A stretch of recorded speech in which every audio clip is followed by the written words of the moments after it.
Hi guys, welcome back for today's food vlogging. Itong daming talabag. Yan. Lagyan natin ng kalamansi. Yan. Lagyan natin ng asin. Konting suka. Yan. Sibuyas.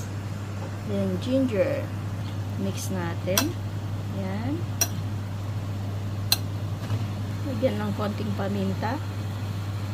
Yan. Yung pipino ko. Na-marinate na yan. Yan. Halo natin.